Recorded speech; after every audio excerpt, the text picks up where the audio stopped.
여러분, 이미 우리는 하나님의 은혜 가운데 살아가고 있습니다. 그런데 말이에요, 이런 은혜에도 단계가 있음을 보게 돼요. 단계가 있음을 보게 돼요. 먼저는 다 받는 단계의 은혜가 있어요. 여러분은, 저와 여러분은 이미 은혜를 받은 자지요. 건강의 은혜도 받았고, 영적인 은혜도 받았고, 평범함의 은혜도 받았고, 극복함의 은혜도 받았고, 할렐루야! 더 큰 은혜가 있기를 축복합니다. 그래요, 우리가 우리의 삶을 조금만 돌아봐도 나의 나된 것이 하나님의 은혜라는 사실을 부정할 수가 없습니다.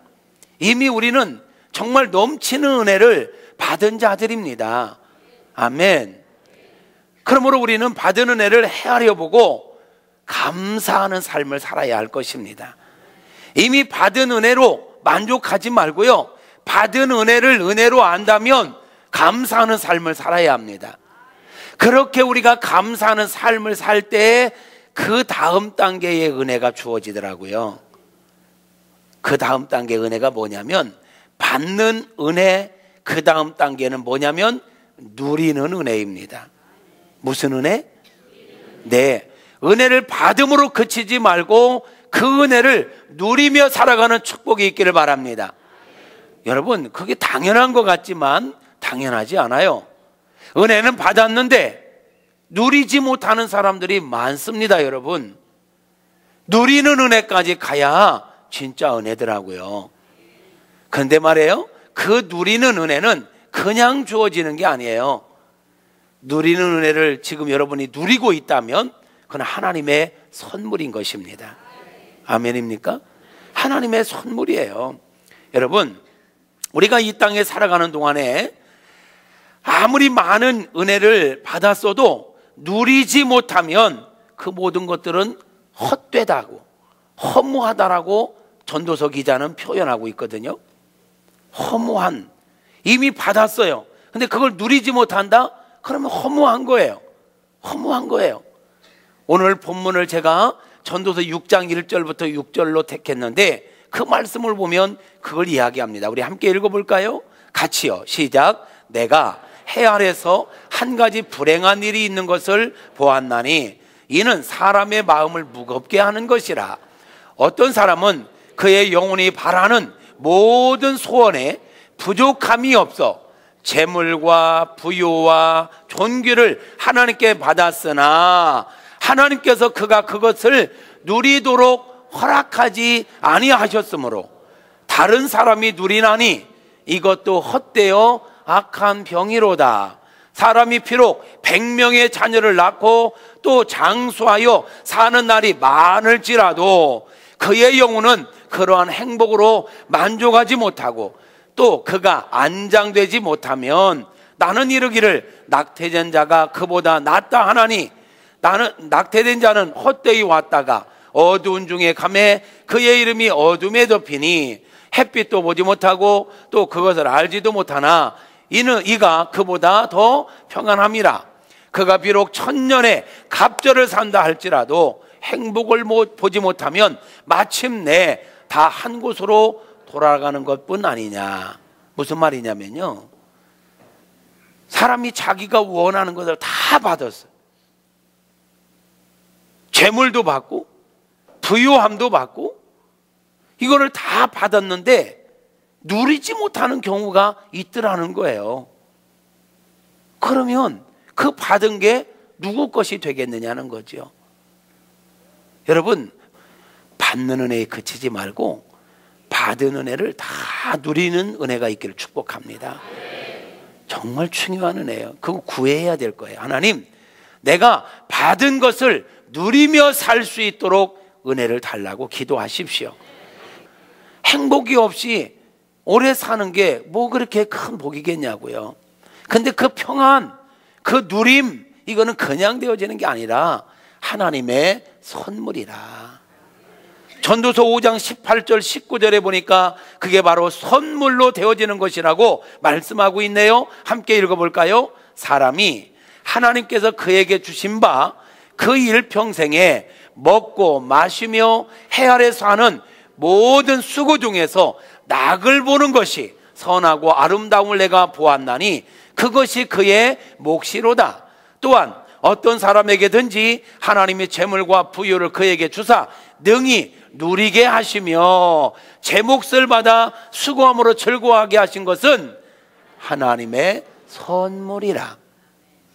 여러분, 우리가 살아가면서 즐거워하는 건 하나님께서 저와 여러분에게 주신 분복입니다. 마음껏 즐기십시오. 마음껏 누리십시오. 누릴 수 있음에도 불구하고 누리지 못하는 사람도 있거든요. 하나님의 선물로 알고 누릴 수 있기를 바랍니다. 그러므로 받는 걸로 끝나지 않고 누리는 건 하나님의 분명히 하나님께서 주시는 선물이라 했으니 하나님, 누리는 선물의 은혜를 허락하여 주옵소서. 건강도 누리게 하시고 부여도 누리게 하시고 자녀들을 통함도 누리게 하시고 나의 명예도 누리게 하시고 누림의 은혜가 있기를 주님의 이름으로 축복합니다.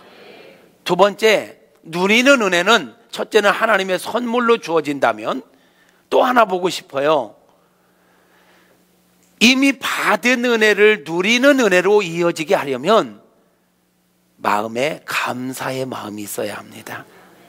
받은 은혜를 은혜로 알고 감사할 때 그 모든 은혜들을, 받은 은혜들을 누리는 은혜로 이어지게 되는 것입니다. 그런데도 뭔가가 늘 불만이고 늘 부족하다 생각하면서 짜증내고 이러면 받은 은혜를 누리지 못하는 겁니다.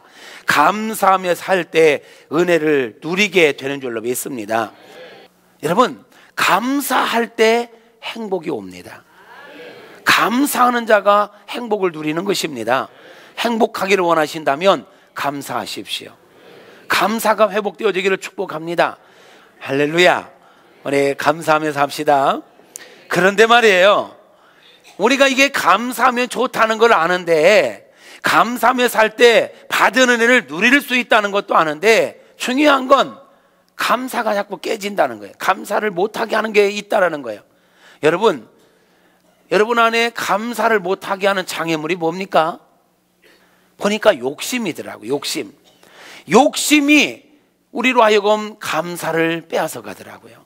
감사를 못하게 하는 거예요. 욕심. 그 사람의 욕심은 어느 정도 가지면, 어느 정도 채우면 만족할까요? 여러분은 어느 정도이면 만족할 것 같아요? 없어요? 솔로몬도 그런 얘기를 하더라고요. 내가 지금까지 있었던 사람들보다 최고의 지혜를 가진 사람이다. 이거 지혜 있으면 나는 완벽하게 만족할 줄 알았는데 지혜 가져보니까 별거 아니더라. 여러분, 전도서는요, 솔로몬이 썼잖아요. 솔로몬이 부귀영화를 다 누려봤던 솔로몬이 인생을 이렇게 마무리할 즈음에 자기의 인생 회고록과 같이 쓴 게 전도서예요. 그 전도서에서 1장 2절에 보면 이렇게 고백하고 있어요. 모든 것이 헛되고 헛되며 헛되고 헛되니 모든 것이 헛되도다. 이렇게 선언을 했어. 그리고 나서 그 뒤에 이어지는 거는 내가 왜 모든 것이 헛되다라고 고백하느냐면 하면서 헛된 이유를 쭉 이야기해요. 이야기하는 가운데 이런 이야기가 있어요. 내가 지혜를 가지면 될 줄 알았는데 그거 가져보니까 그것도 별거 아니더라는 거야. 인간의 지혜 한계가 있더라. 지혜 있는 자나 우매한 자나 토찐개찐이더라. 내가 지혜 있다 해도 죽음의 문제 하나 해결할 수 없는 게 인간이 가진 한계점이더라. 이런 고백을 하는 거예요. 여러분, 부귀영화를 다 누려본 솔로몬이 바람을 잡는 것 같더래요.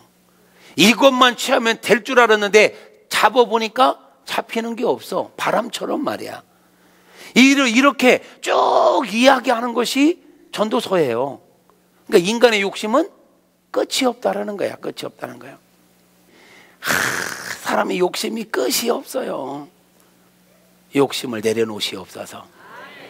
적당한 것. 그런 관점에서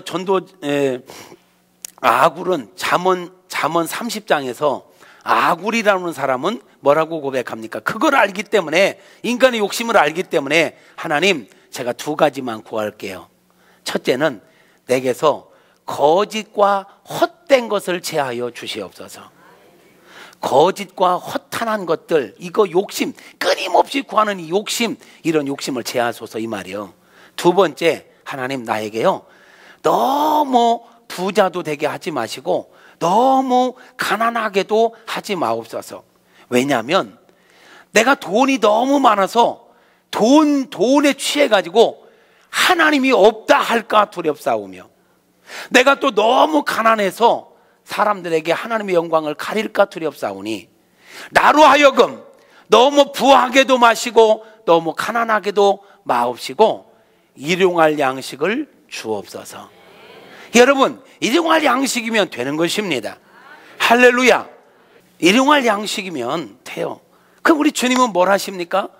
내일 일은 내일 염려하게 할 것이요, 그날의 괴로움은 그날의 족하니라. 여러분, 우리가 욕심을 내려놓으면 감사가 됩니다. 전도서를 보니까 하나님께서 우리에게 형통함도 주지만 고난도 준대. 인생에 이 두 가지를 병행하게 하사 내일 일을 모르게 하시니 우리 인생은 늘 겸손하게 살아야 하는 것입니다. 지금 조금 잘 나간다고 해서 교만할 거 없습니다. 조금 어렵다고 해서 또 너무 좌절할 거, 낙심할 거 없습니다. 얼마든지 우리 인생에 역전이 일어날 수 있거든요.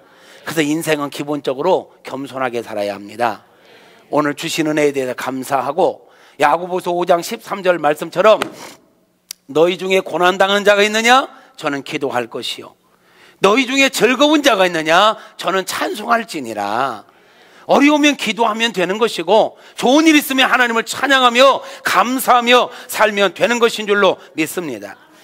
감사가 좋다는 걸 알면서 비교하기 시작하면 우리 안에 감사가 잃어버리게 되는 거예요. 비교하지 마세요. 감사하며 살 수 있기를 바랍니다. 그런가 하면 교만함입니다. 교만함은 감사의 큰 장애물입니다. 과분하다라는 말 참 좋은 말입니다. 이런 마음을 가지고 살았으면 어떨까요? 아유, 당신이 내게는 과분한 사람이지, 당신이 내게는 과분한 사람이지요, 이렇게 생각하면서 사는 부부는 행복할 것입니다. 배우자를 바라볼 때 내게 과분한 사람이다 생각하면 언어가 달라집니다. 존중의 언어를 쓰게 되고 늘 고마움, 감사의 표현이 되겠죠. 근데 늘 자기가 손해본다는 느낌으로 살면 언어가 곱지 않아요. 늘 그렇잖아요. 그러므로 부부 관계만 그렇습니까? 우리가 모든 삶의 현장 속에서 내가 이만치 살면 과분하지, 은혜지, 이렇게 살면 되는데 내가 이 정도밖에 안 돼? 내가 이 정도밖에 대우 못 받는 거야? 내가 이거야?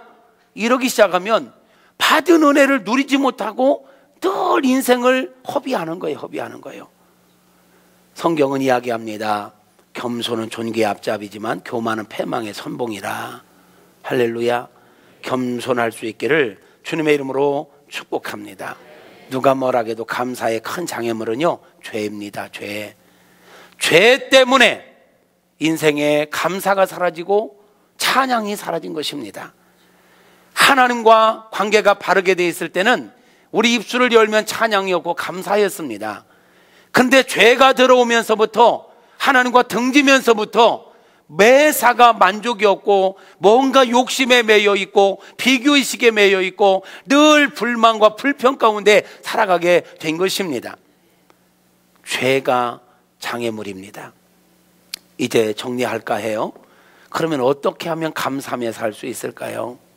감사하며 살 수 있는 비결이 뭘까요? 첫째는요, 돈이 아닙니다. 뭐니 해도 머니가 최고지 아니요? 돈이면 다 감사할 수 있을 것 같으면 돈 많은 사람들이 왜 뛰어내릴까요? 미가 최고라면 미스 코리아들과 사는 사람들은 왜 불행하다고 생각할까요? 그게 다가 아닙니다. 인생의 가장 시급한 문제는 하나님과의 관계가 회복되는 것입니다.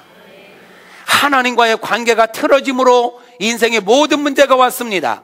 그러므로 감사할 수 있는 비결은요, 하나님과의 관계가 바르게 회복되면 됩니다.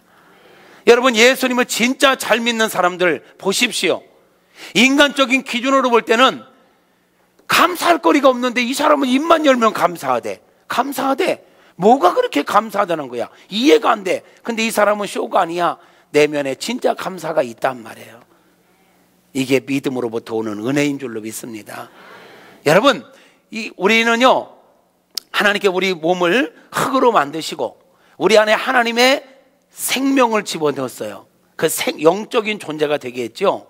근데 죄로 말미암아 이 하나님의 영이 떠나버렸어요. 죽었어요. 그러므로 우리 인생은 공허한 거예요.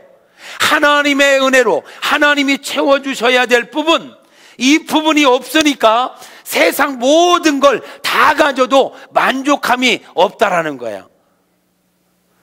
세상 게 좀 부족해도 하나님이 내 안에 계시면 든든합니다. 든든합니다.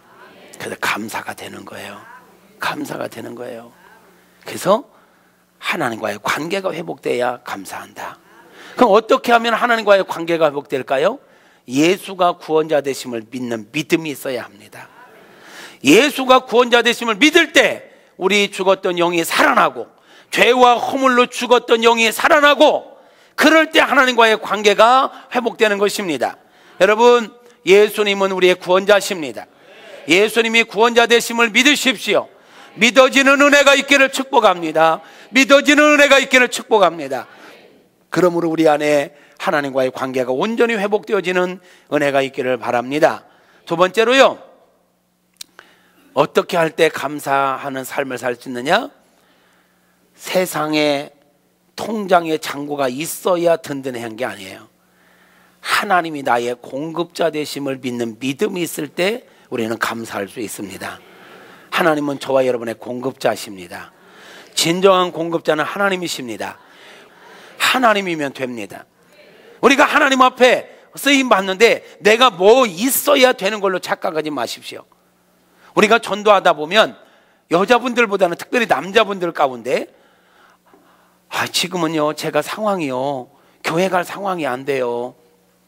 교회 가면 뭐 헌금도 해야 되고, 교회 가면 내가 시간도 많이 내서 봉사도 해야 되고 막 해야 되는데, 지금은요 내가 시간도 많이 못 내고요, 내가 몸도 이렇게 약하고요, 경제적으로도 어렵고요, 그래서 내가 하나님 앞에 부끄러워서 못 가요. 아니요, 하나님은 우리의 건강을 원하시는 게 아닙니다.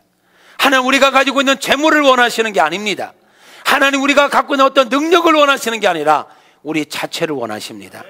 하나님 우리 자신을, 우리 한 사람 한 사람을 있는 모습 그대로 사랑하시고 원하시는 줄로 믿습니다. 아멘. 약하다고요? 하나님 쓰시려면요 고쳐 쓰시면 돼요. 하나님 전능자십니다. 하나님은 풍요로우신 분이십니다.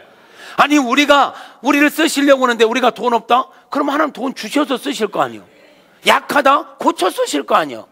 그럼 하나님이면 되는 거야. 모든 것의 공급자가 되시는 하나님과 바른 관계 맺고 있으면 되는 것입니다.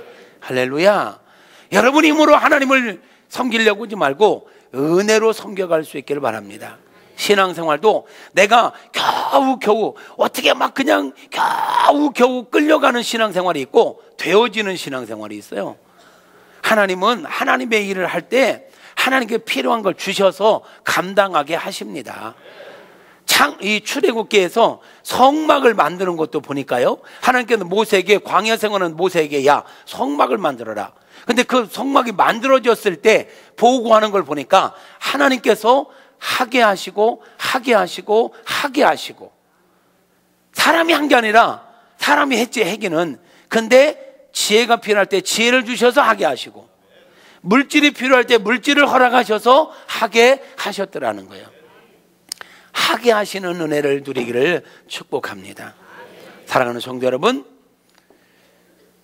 하나님은 나의 공급자로 믿으실 때 마음에 든든함이 있습니다. 여유가 있습니다. 아멘. 하나님 우리의 공급자세요. 우리의 모든 걸 보고 듣고 알고 계세요. 그분을 신뢰하고, 중요한 건 하나님 앞에 바로 서는 거예요. 하나님과 바른 관계를 맺고 사는 거예요. 하나님과 바른 관계를 맺고 있으면 되어지는 것입니다. 예수님은 이런 말씀하시네요. 요한복음 15장에서 나는 포도나무요 너희는 가지니, 가지가 나무에 붙어 있으면 열매를 맺어지나니. 맺어지는 거예요. 가지가 나무에 붙어 있기를 거부하고 나 열매 맺어야 돼, 열매 맺어야 돼 하고 바쁘게 뛰어다닌다고 열매 맺는 게 아니야. 가지는 나무에 붙어 있을 사명만 감당하면 열매는 자연스럽게 맺어지는 거예요. 우리는 하나님과 바른 관계를 맺고 하나님 안에 거하면 되어지는 거예요. 그러므로 하나님이 나의 공급자심을 믿고 그 무엇보다도 여러분 하나님 앞에 바로 서십시오. 바쁘시다고요? 하나님과 바른 관계를 맺는 것보다 더 바쁜 게 어디 있어요? 예배 생활의 승리자가 되시길 바랍니다. 기도 생활의 승리자가 되시길 바랍니다. 목사님 좀만 기다려 주십시오. 제가 여건 좀 만들어 가지고 그때 와서 그때 열심히 할게요. 아니요, 지금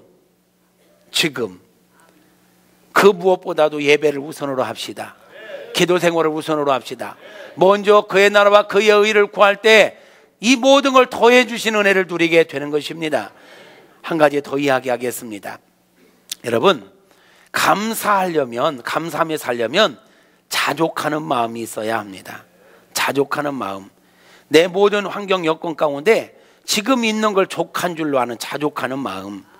빌립보서 4장에 보면 바울이 이런 고백을 하네요. 11절 12절에 시작. 내가 궁핍함으로 말하는 것이 아니다. 어떤 형편에 있든지 나는 자족하기를 배웠노니 나는 비천에 처할 줄도 알고 풍부에 처할 줄도 알아. 모든 일 곧 배부름과 배고픔과 풍부와 궁핍에도 처할 줄을 아는 일체의 비결을 배웠노라. 아멘. 자족할 수 있는 은혜가 있기를 바랍니다. 어떤 상황 가운데 있든지 그 속에서 감사를 찾아서 할 때 진정한 감사자가 되게 되는 것입니다. 여러분, 감사는요 표현할 때, 감사를 헤아려서 감사거리를 헤아려서 표현할 때 더 풍성해지는 은혜가 있게 될 줄로 믿습니다. 마지막입니다. 받는 은혜에서 누리는 은혜. 누리는 은혜는 하나님의 선물이요 우리가 감사할 때 얻어지 누릴 수 있는 거다 했어요. 마지막으로 여러분, 은혜 중에 은혜는, 최고의 은혜는 나누는 은혜인 것입니다. 흘려보내는 은혜인 것입니다. 여러분, 이제 우리가 받은 은혜를 누릴 뿐만 아니라 나 혼자 내 가족과 더불어 누리는 걸로 끝나지 말고 이 은혜를 나누며 사는 은혜가 있기를 바랍니다. 받는 은혜보다 나누는 은혜가 더 큰 은혜입니다. 더 성숙한 은혜입니다. 더 아름다운 은혜입니다. 저는 여러분을 축복합니다. 저나 여러분이 받는 은혜에서 누리는 은혜로, 누리는 은혜에서 나누는 은혜로, 흘려보내는 은혜로 그 은혜를 누리며 산다면 얼마나 행복할까? 여러분, 계속 받는 인생보다 주는 인생이 더 복되지 않습니까? 여러분, 받는 게 좋아요? 주는 게 좋아요? 준다라는 것은 내가 있어야 주는 거잖아요. 이미 받은 은혜를 누리면서 이제는 흘려보낼 수 있는 그런 은혜 얼마나 아름답냔 말이야. 어쨌든 우리 받은 은혜를 누리는 걸로 끝나지 않고 나누는 은혜, 흘려보내는 은혜, 이 은혜를 더 많이 누릴 수 있기를 바랍니다. 우리 모두가 이제 남은 한 번뿐인 인생이잖아요. 한 번뿐인 인생, 받는 은혜에서 누리는 은혜로, 아멘, 누리는 은혜에서 흘려보내는 은혜로 나누는 은혜를 누리면서 멋지게 살아가는 축복의 주인공들이 되시기를 주님의 이름으로 축복합니다.